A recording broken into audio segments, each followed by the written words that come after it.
이제부터는 유리함수 파트입니다. 유리함수 파트. 유리함수가 뭔지 요거에 대해서 조금 얘기를 할게요. 자, 유리함수는요.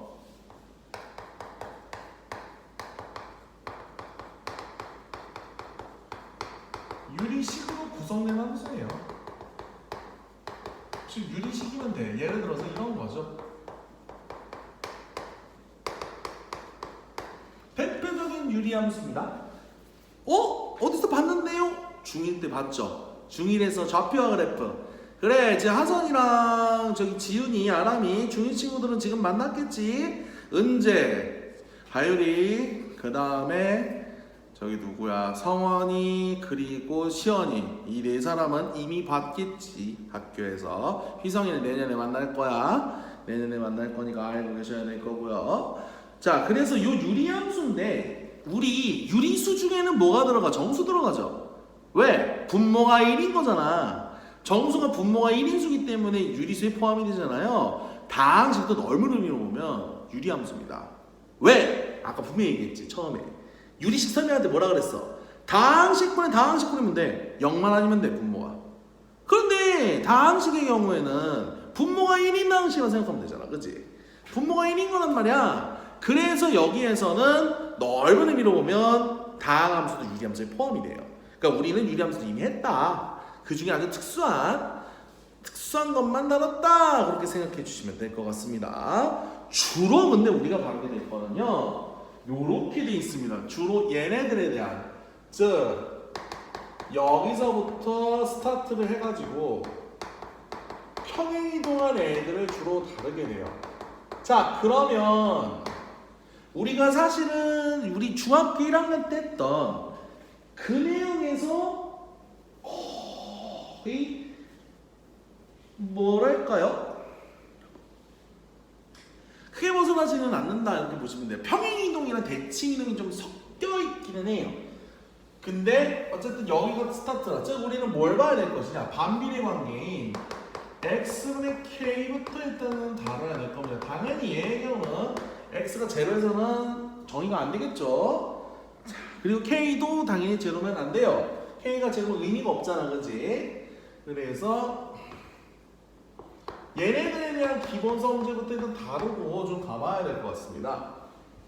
자, 항상 우리가 함수를 배우게 되면요, 우리가 그동안은 모양에 대해서 먼저 얘기했습니다.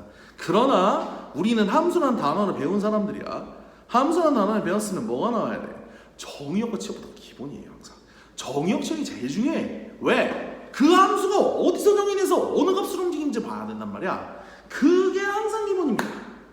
그게 항상 기본입니다. 자, 그럼 봅시다. 먼저 정의역.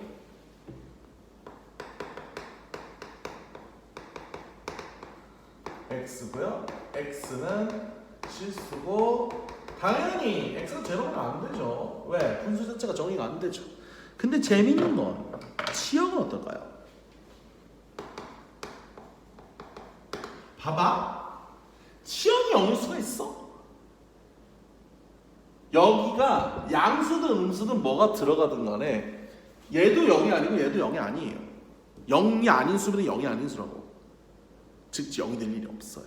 K가 0이 아니기 때문에. K가 0이 아니기 때문에 얘는 0이 될 일이 없어. 그래서 치역 역시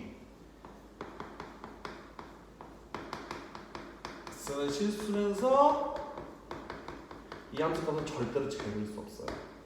즉 치역 역시 0이 아닌 전체 실수입니다. 당연한 거예요.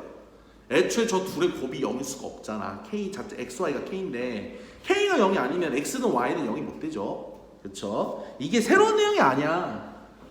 얘는 사실 이거란 말이야. 그래서 X든 Y든 제로일 수 없잖아.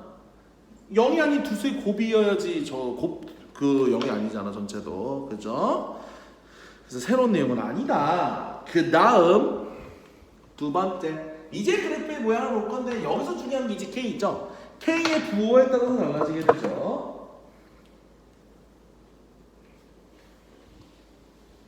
자, K가 0보다 크면 얘는 1, 3, 4분면 1, 3, 4분면에 위치하고 있고요. K가 0보다 작으면 얘는 2, 4, 4분면에 위치하게 되죠.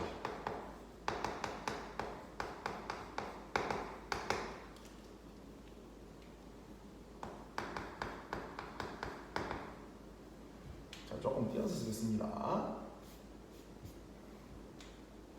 여기는 아마 듣기 편할 거야. 왜냐하면 중학교 1학년 내용이기 때문에 그렇게 겁먹을 게 하나도 없어요. 좀 기억이 안 날 수도 있지만 기억을 좀 더듬는다 이렇게 생각해주면 좋을 것 같아. 그 다음 자, 세 번째 얘는 대칭되는 게 좀 많아요. 얘의 경우는 먼저 원점에 대해서 대칭입니다. y는 x분의 k는요 원점, 그리고 얘는 특이하게 y는 x, y는 마이너스 x 모두에 대해서 대칭이에요. 자, 여기서 중요한 게 나와. 지금 여기에서 다른 것들은 상관없는데 요 두 개가 나중에 배우겠지만 원점 대칭 함수입니다. 즉 뭐예요? 얘가 fx라면 우리가 흔히 기함수라고 부르는, 난 개인적으로 그 말 싫어해. 왜냐하면 우수기수가 짝수 홀수야. 우수가 짝수야. 기수가 홀수예요. 일본어예요. 물론 일본어여서가 아니라 그거는 다항함수에서만 적용이 돼. 다항함수는 차수가 홀수인 애들만 모이면 그러면 원점 대칭 요 기함수 성질을 갖거든요. 다항함수는 반대로 상수항이랑 짝수함수만 모이면 y축 대칭, 즉 우함수 성질을 가져요. 근데 나는 그거를 다항함수 외에도 이런 애들이 있단 말이야. 그래서 나는 개인적으로 어떤 걸 선호하냐면 원점 대칭 함수, y축 대칭 함수라는 단어를 선호를 해요. 다항함수가 아니더라도 그거는 다 있는 정도거든. 다 들어가거든 성질이. 그래서 나는 그 단어를 훨씬 좋아하는데 잘 안 쓰더라고 경제에서는. 난 개인적으로 그래서 그렇게 부릅니다. 원점 대칭 함수고요. 동시에 이거 중요해요. 얘가 있으면 특징이 뭐냐면요, 우리 역함수가 얘예요. 이게 역함수가 자기 자신 경우가 흔치가 않거든. 흔치가 않아요. 그게 많지가 않습니다. 몇 개 안 돼요. 그 중에 하나가 이 새끼야. 반비례는 yx 대칭을 띄고 있는 놈이라서 이 자식의 경우는 역함수가 자기 자신입니다. 굉장히 드문 케이스예요. 아주 희귀한 놈입니다. 요거를 기억을 해두셔야 돼요. 역함수가 자신입니다. 이런 경우 별로 없어요. 역함수가 자신인 경우는 별로 없습니다. 굉장히 중요한 거예요. 그 다음 우리가 사실은 유리함수를 배우게 되면요 굉장히 중요한 단어가 나와요. 한없이 가까워지는, 점차적으로 가까워지는 선, 영어로는 asymptote line, 그걸 뭐라고 하느냐? 점근선이라고 합니다. 점근선이 그래서 x축과 y축이 모두 점근선입니다. 무슨 얘기냐면 그래프를 그릴 때 좌표축에 닿으면 안 돼요. 얘는 좌표축에 닿으면 안 돼. 수행평가에서 반비례 그래프 그릴 때 좌표축에 닿으면 어떻게 돼? 감점선이 됩니다. 왜? 만날 수가 없어요. 점근선은 그런 느낌이야. 한없이 가까이 가지만 넘을 수 없는 어떤 조그만 벽이 있어서 닿지는 않는 거예요. 닿지 않습니다. 닿을 일이 없어요. 아시겠죠? 그 다음 요 4번까지가 중요하고 5번은요 그냥 이렇게 편하게 들으시면 돼요. K가 커질수록 원점에서 멀어진다. 5번의 경우는 조금 편하게 보시면 되는데 요 3, 4가 중요하다. 요 3, 4가 중요합니다. 특히 3번의 경우는 중요하고요.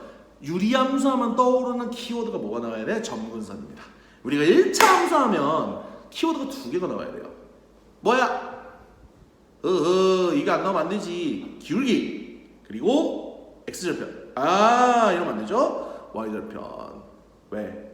둘이 시계 직접적으로 들어가요.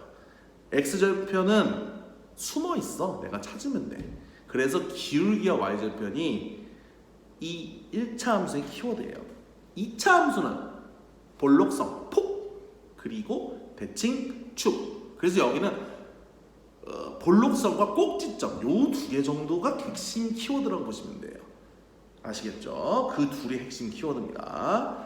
근데 유리함수는 뭐다? 점근선이다. 점근선. 굉장히 기억해 주셔야 돼요. 그 다음 얘네를 이제는 하나씩 이제 옮겨보겠다는 거야. 하나씩 옮겨보겠다. 뭐냐? 보세요. 우리 가연생각이 열심히 배웠으니까 평행이동, 대칭이동에 대해서 좀 식을 간단하게 세워보자 이거야. 자, 우리 마치 뭐랑 비슷해? 2차 함수도 이렇게 비슷하게 갔지.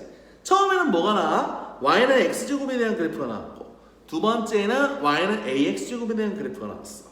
세 번째는 어떻게 돼? 얘네를 x축으로 또는 y축으로 평행이동한 ax제곱 더하기 q 또는 a의 x의 p제곱 아니면 a의 x의 p제곱 더하기 q 요딴 식으로 들어왔죠.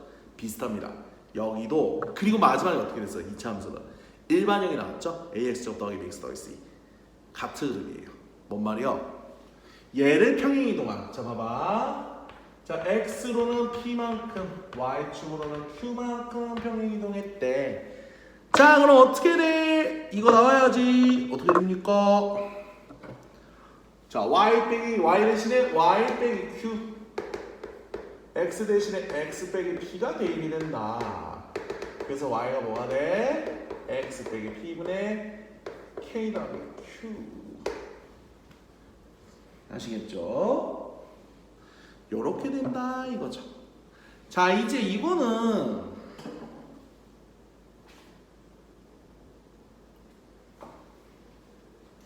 얘의 경우는 그래프가 이렇게 된 거예요. 자 그래프를 그려보겠습니다.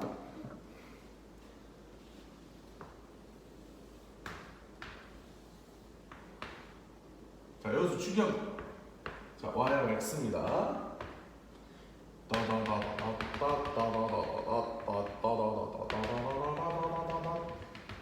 자, 두 개의 선이 그어졌죠. 뭔가 점점 따다다다다다다다 지금 저기 있잖아요. 이 둘이 뭐냐? 이놈의 점근선입니다. 원래는 y축과 x축이었어요. 근데 여기는 x는 p가 여기 있고요. y는 q가 여기 있습니다. 즉 평행이동에서 나온 거예요. 평행이동을 움직인 두 점근선의 위치다 이 말이요. 아시겠죠? 그래서 어떻게 되느냐? 자 k가 0보다 크면 이렇게 그려지겠죠. 이렇게 그려질 것이야. k가 0보다 크면 이렇게 그려질 것이고 k가 0보다 작으면 어떻게 돼? 이렇게 그려질 거고 이렇게 그려진다 이 말이요. 나머지는 똑같아요 거의. 자 보세요. 이제는 어떤 4분면에 딱 있다고 얘기하기가 조금 애매해지지 그치? 이건 이제 PQ의 양수라고 치고 이렇게 그린 겁니다. 그래서 몇 4분면에 있다 이런 얘기는 빠져요. 이런 얘기는 빠지고 두 개만 남습니다. 뭐가 남아? 자 첫 번째 자 정의역. 정의역이 바뀝니다. 어떻게 바뀌어요? 이렇게 바뀌죠. x p가 아닌 모든 실수. 아까는 0이 아니었죠? 이번엔 p가 된 거예요. 그럼 치역은 뭐가 되겠습니까? 자 치역의 경우는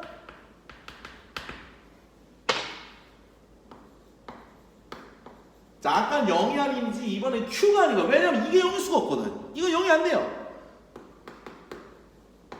자 이렇게 바뀐다 이거지.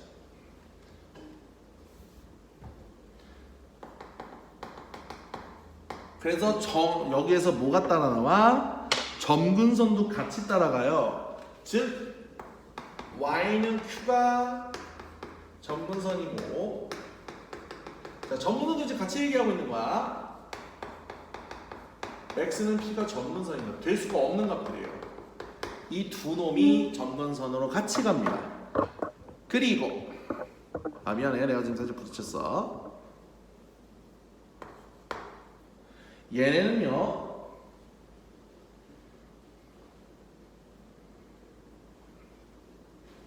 p, q와 y는 x 빼기 p 더하기 q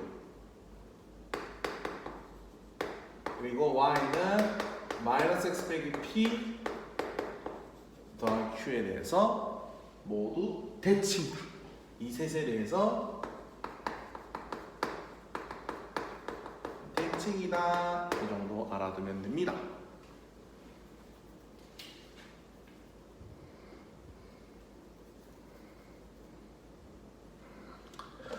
자, 그 다음 자, 여기까지 나왔으면 우리는 또 이상한식들 주겠죠? 이상한식들. 그거에는 얘기를 조금 하겠습니다. 지우고 얘기할게요. 자, 이번에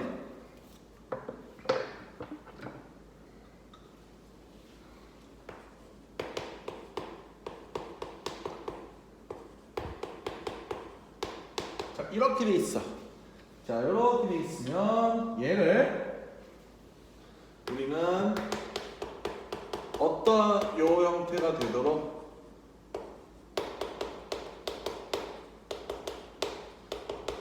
변형만 해주면 됩니다. 뭐랑 비슷해요? 우리 마치 비슷하죠, 뭐랑?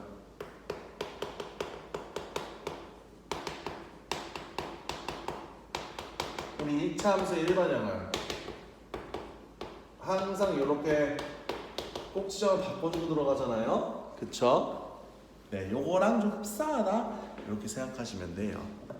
이렇게 생각하시면 됩니다. 3-1 정도는 하셨을 테니까 이 정도는 하실 거예요. 그 다음 그리고는요, 여기 유분함수 특징이 좀 있어. 무슨 특징이냐? 여러분들이 목요일날 본격적으로 배울 거야. 뭘 배우고 있어? 역함수죠, 역함수. 여기도 역함수 구하기는 해요. 역함수를 구하는 게 있는데, 자, 역함수 구하는 일반적인 법만 얘기를 하겠습니다. 솔직히 얘기하면요, 역함수 문제는 90% 이상은요, 식을 묻지 않아요. 식을 가지고 푸는 경우는 거의 없습니다. 오히려 식 대신에 값을 뒤집어서 역추적하는 문제가 훨씬 많아요. 그러나 일단 구하는 법을 알기는 알아야 돼. 우리가 마치 수동태를 만드는 법을 알아야 되잖아. 사실 수동태를 제대로 익히는 거, 영어로 비교하면 수동태를 제대로 익히는 거는 사실 따라 익혀야 되거든요. 왜냐면 입에 붙고 손에 묻어야 돼. 그래야 딱딱딱딱 이렇게 수동태 표현이 적절하게 나와. 근데 수동태를 바꾸는 법 정도는 배워야지, 영문법에서. 그치? 비슷합니다. 여기도요, 역함수를 구하는 법을 알긴 알아야 돼요. 다만 실제로 그렇게 해서 펴는 경우는 별로 없다. 그건 참고로 좀 알아두셔라. 자, y는 fx를 그래서 어떻게 주느냐? 그리고 유리함수는요, 특징이 뭐냐면요, 역함수 구하기가 쉬워요. 그래서 얘를 어떻게 주느냐? 일단은 x에 대해서 고쳐줍니다. 그 후에 얘를 x, y로 바꿔줍니다. 그리고 fx의 치역이 여기에 인버스의 정의형입니다. 인버스는 역함수예요. 요거를 f 인버스라고 그래요. 인버스가 여기라는 뜻이거든. 네, 요거 정도 이렇게 대략적인 요 흐름만 좀 얘기하고 넘어가겠습니다. 사실 이거는요, 이렇게 일반적인 그 이론으로 보면 잘 몰라요. 이건 문제풀이를 좀 많이 해야 돼. 자, 여기에 대한 얘기도 좀 이따 하겠습니다. 자, 그럼 본격적인 문제풀이를 들어가야겠죠. 조금 쉬었다가 바로 시작하도록 하겠습니다. 아까 유리함수처럼 여기도 3, 4번 위주로 할 거예요. 3, 4번 위주로. 1, 2번은 해보세요. 보통 한 번 더하기들이 많아서 조금 해볼만 할 거야. 자, 3, 4번 위주 문제풀이 들어가겠습니다.